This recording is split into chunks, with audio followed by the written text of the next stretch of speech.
হ্যাঁ, নমস্কার। আমি দেবজ্যোতি চলে এসেছি একটি নতুন ব্লগ নিয়ে। তো আমি যাচ্ছিলাম আমার কোম্পানির একটি প্রোডাক্টের ট্রেনিংয়ে।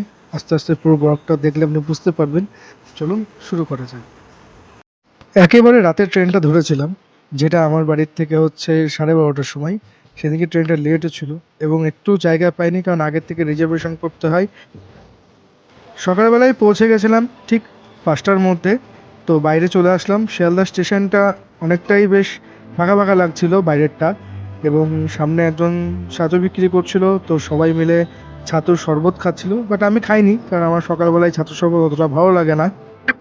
এই যে দুই ভাই সৌমেন আর বিজয়, দুজনে ছাতুর শরবত খেতে ব্যস্ত। তারপরেই ক্যাব করে চলে যাচ্ছিলাম আমাদের ডেস্টিনেশন হোটেল সোনেট। তো এটা হচ্ছে সিটি সেন্টার 1-এ। পৌঁছে গেলাম সোনাট হোটেলে। এবার চেক ইনের পালা, তারপরে দেখাচ্ছি।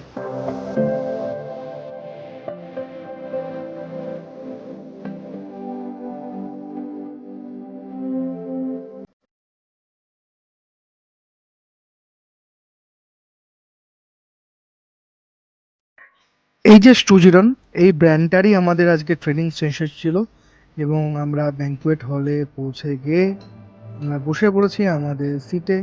তো এই হচ্ছে পুরো ব্যাঙ্কুয়েট হলের সেট আপ।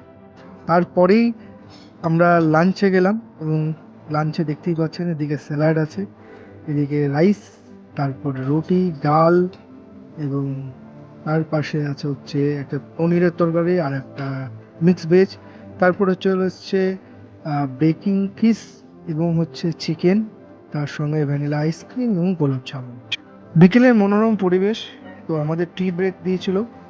তো সবাই ওই ওদের সামনেই একটা ব্যালকনি আছে, তো ব্যালকনিতে এসে সবাই সময় কাটাচ্ছিলাম।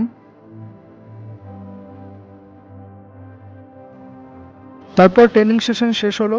আমরা সবাই আমরা যারা যারা অন্য হোটেল বুক করেছিলাম, সবাই ওই অন্য হোটেলে যাওয়ার জন্য রওনা দিলাম। এই যে পাশে দেখছেন মেট্রো, এখানে মেট্রো স্টেশনও আছে সিটি সেন্টার 1।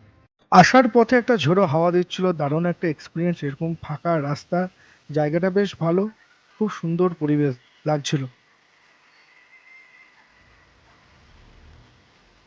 পরের দিন বাড়ি আসার পালা। তো মেট্রো করেই বাড়ি আসছিলাম। খুব ভালো লাগে কলকাতার মেট্রোগুলো। আপনারা যারা যারা কলকাতার মেট্রোতে যারা প্রতিদিন যাতায়াত করেন, বা তো কেমন লাগে এক্সপিরিয়েন্সটা একটু জানাবেন। অনেকদিন পর পরই ব্লগ করতে পারি কারণ অনেক কাজের চাপ থাকে। তো আজকের মতন আসছি, সবাই ভালো থাকবেন, সুস্থ থাকবেন।